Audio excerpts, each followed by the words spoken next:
Hey, it's me. So, if you're looking for a gear video or a build video or something, I talk about cool stuff. This is not that video. I'll put something up maybe next time. But today, I just want to talk a little bit about my life. And there are a couple of reasons for that. I turned 50, so half a century makes you think about things you've done when you were younger. There's also a lot of discussion about, with the COVID situation on life work balance, professional careers, and I figured I'd chime in and give my 5 cents worth of it. This is not advice, this is just me telling me my story. As you might know, before I became fully involved in the infosec, I'm not really in the industry, but I'm a translator in the infosec community. And I've always been. I never knew I was a hacker until I learned about that there was a community like people like myself. So.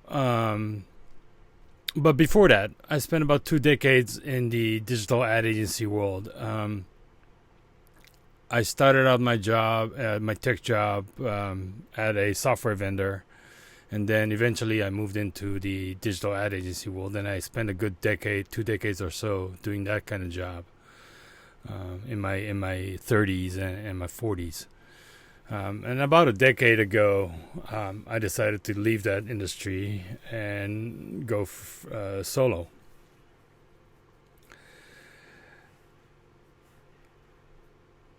I have never actually planned to do anything or to. I've never planned out my career. I always took the opportunity that came up in front of me. When I got my first tech job, that was sheer luck. I emailed Steve Jobs, that led to a job interview, that led eventually to me landing a job at a software vendor. Then after that, I quit, and I was hustling on my own. I was doing odd jobs here and there. I made a living gambling, but I also, I liked, I had to make a living because I was out of the house already. So I did a lot of odd jobs. People will call me up for favors, whether that's a restaurant recommendation, a bar recommendation, or, if they wanted, because this is back then, there was no Amazon. If they needed some network equipment or something, then, they call me and I'll go pick it up at the store and charge them a handling fee. And so I've always been in a way that I made work. The 2 decades that I spent in the ad agency world was at a startup that me and a couple other guys founded. Now there were 5 of us when we started it, and then there were 3 designers, 1 CEO, and it was me. So I pretty much took on all the other odd jobs here and there that had nothing to do with design. And I enjoyed it, but the ad agency world is a weird world, at least from my experience, in the sense that if you think infosec is a snake oil cutthroat industry, the ad agency world is that on steroids, at least from my experience. I often joke that if the now me met the then me back then, I don't think we would have ever been friends. In my 30s, I was a brass, arrogant, gun-ho, take no prisoners kind of guy. I didn't feel bad about cheating people out of money, or maybe cheat is a strong word, but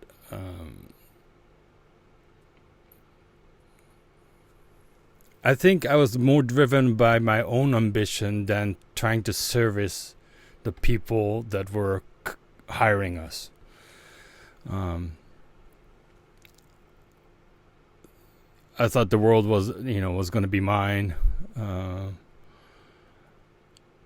and I didn't look back on my family. I didn't look back as a father, as a husband, and I failed miserably. But I didn't really care because I was like, well, you know, um, I literally I was just. It was all about how much. It wasn't money that I wanted. I wanted power. So it was how much influential power could I gain and use it on my advantage. So then about 2 decades in, I started to feel burned out, but also I felt like something was literally missing, because I got to the point where, a client will come up with a problem, or not a problem, but like something that they wanted to achieve, and we'd be like, okay, let's pull out our plan B from drawer C. It became routine, and it wasn't as exciting. I would, yeah, I mean, I was an asshole back then too. I would show up hungover and drunk at client meetings, and they would complain, and I said yes, but me drunk and hungover is still 10 times better than whatever you can think of. So, like I said, I wasn't the best person back then. And then I had a major falling out with the company, and I went full burnout. I crashed hard. If I was a rocket ship or a spaceship flying through space, I was shot down and landed on some barren planet kind of burnout. And I didn't want to work anymore. I didn't want to do anything. I was just like, I'm going to just disappear into history this way.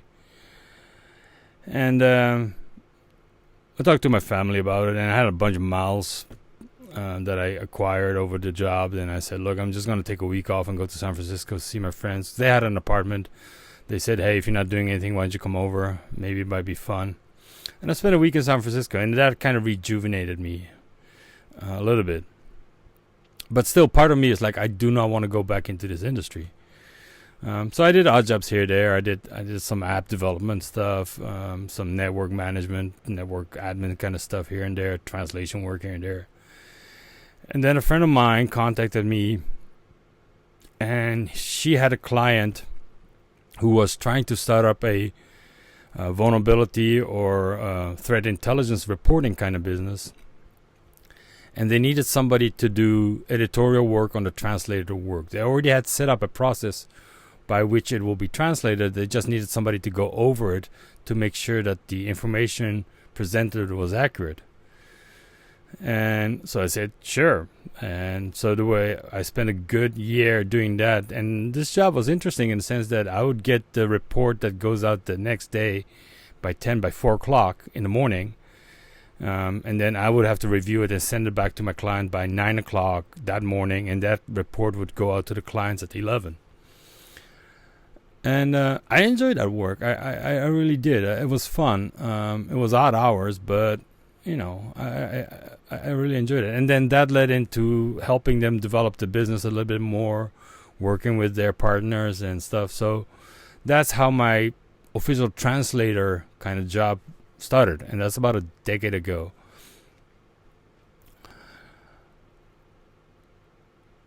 I've always believed that you should focus on what makes you valuable to others. The other argument is that, never give up on your dreams or follow your dreams. And I don't think that's necessarily good advice. Because if your dream is so out there that you don't feel like you can make a good effort to achieving that dream, then it's just a dream. Like, I would love to be a singer or a dancer, but I'm not putting any effort into it. But the last decade or so of me working as a professional translator, I have really come to appreciate this profession. It's really rewarding in the sense that I make things that I make people who can't talk to each other communicate with each other. It might not sound glamorous, but for me it's a very rewarding profession, because in the end I often get thanks by my clients, say, hey, thank you, without you it didn't work. And that's something really fulfilling. That's a feeling of fulfillment that I never had when I was in the ad agency world. Also, in the ad agency world, it was all about me. So there's that, but and I've come to understand that, or at least my feeling is that, if you focus on what makes you valuable, then people are willing to give you more freedom. Like, my clients that I have right now are awesome in a sense that they know I'm not a morning person, so they don't schedule meetings in the morning. If they do, they apologize for it, which is really weird, because from them, I'm an outsourcing point, but they're willing to put up with my bullshit, right? Or if I tell them, it's like, look, I'm going to spend a week in Vegas, I will be unavailable that week for any work. They're like, yeah, we understand. Or if other opportunities come up and I tell them, like, look, I can't do this on these dates because I have this engagement, they're like, yeah, that's fine, we understand. And I think it's because they value me, right? So they're willing to accept some of the inconveniences that my peculiar personality has. And I've been working with them over a decade. So, and they've been really helpful and really gracious about me,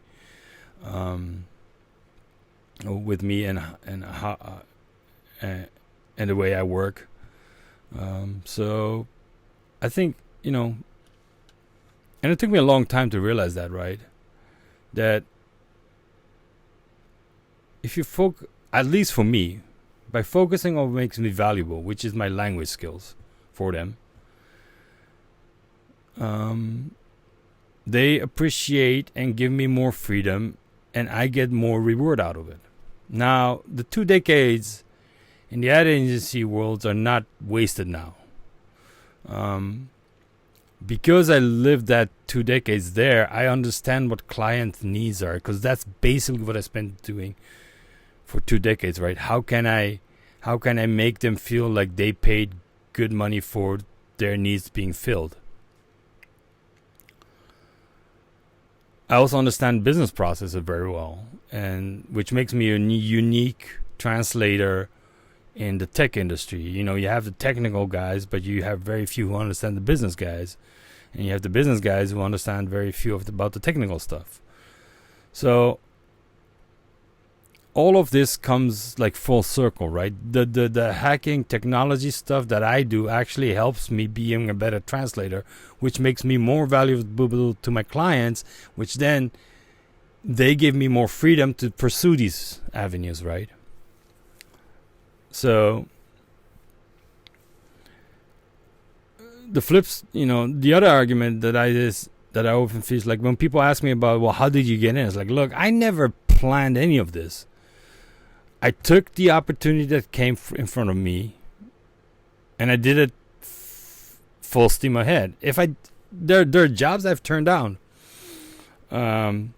because I know I couldn't commit myself 100%. There were times that literally all the money that I had was $3 in my pocket, and rent was due next week. It wasn't easy. I mean, there are ups and downs, and that's a given. When the moment you go solo freelance, it comes with it, right? At the end, it's also only money.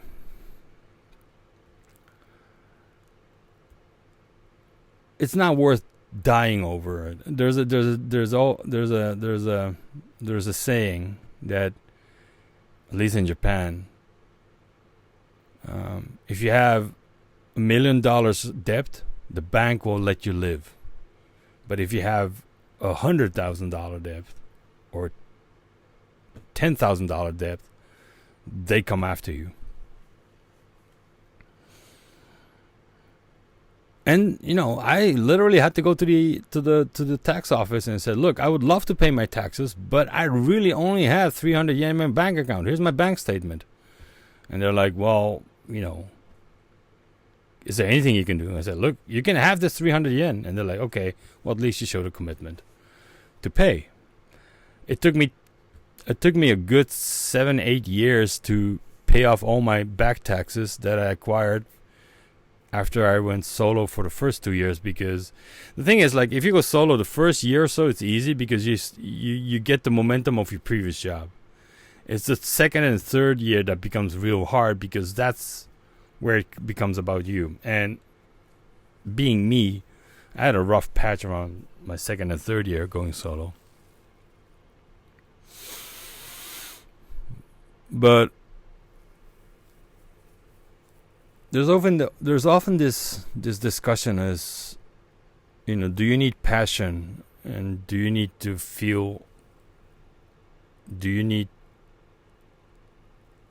the driving force to succeed? And I think that's partially true. But I've lived through every bubble that has happened in the IT so far. I was there for the .com bubble, where I sold $1 million license, $3 million, $4 million, and I made, I don't know, $200,000 or no, $20,000 on the back as a commission. Then I went to the ad agency worlds, and I was partying, drinking every night, like 7 days a week, while ignoring my family and making money. The .com bubble, the Web 2.0, the mobile, all of that I've seen. And every time somebody around me would have come in for the money, they'd be like, "Hey, I heard there was a lot of money in there." And I'm like, "Yeah, there is." And there was. But all of them are gone. It's not that I don't keep in contact with them anymore. It's that they're literally gone. Some of them died. Some of them became clinically depressed. Some of them had heart attacks and are now, they're in their 40s and they're suffering. 50s and suffering. 40s and 50s suffering. And then there are guys like me who I never was on the pinnacle of any of the bubbles. I made good money, but I didn't make like fuck you money, right?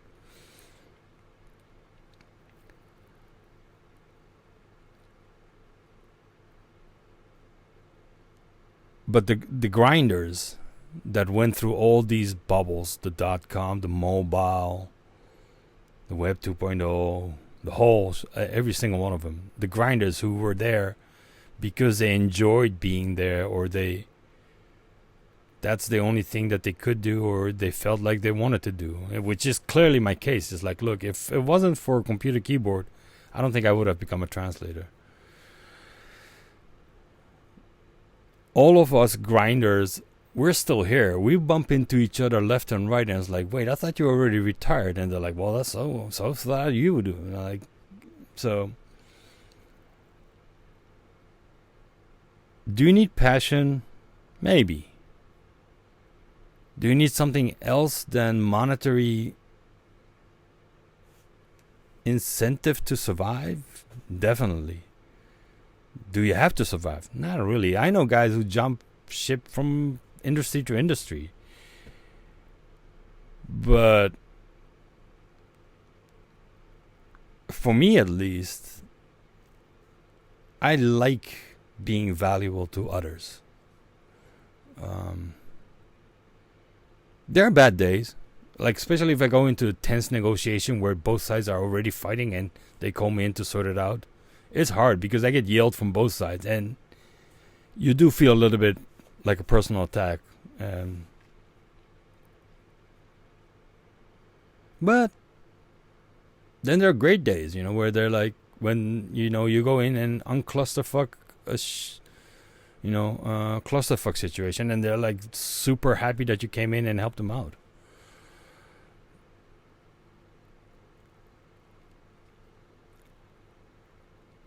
My job is not stressful for me because I don't stress out on my job because I know I'm doing something that no one else can deliver to my clients. And I think that's the key to happiness for work. Do something that you know you're the best to do. If you do somebody else's work, if you do a work that someone else can in a minute, that might not be as fulfilling. Also, it doesn't matter how you get in, just get in. Like, I never knew I was going to enjoy being a translator this much. Take the opportunity that presents itself. Who knows? You might actually like that job more than you think. I've never looked for a job, and I've been fortunate enough in that way, except for the very first time, but that's because I didn't know anything.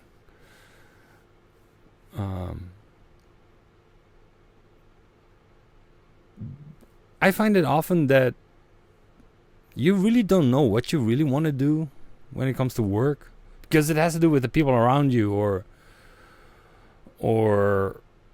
other things, or the company, or the environment, or the clients. So you never know where you're gonna find happiness when it comes to work. So just start working.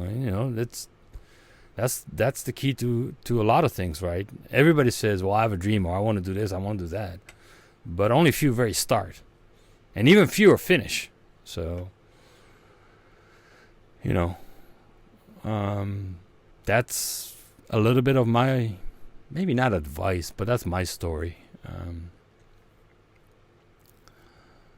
Like I said, it's a weird, I didn't plan any of this video. I usually have a story to tell, but it's kind of a rant. But anyway, stay safe, wear a mask, and good luck.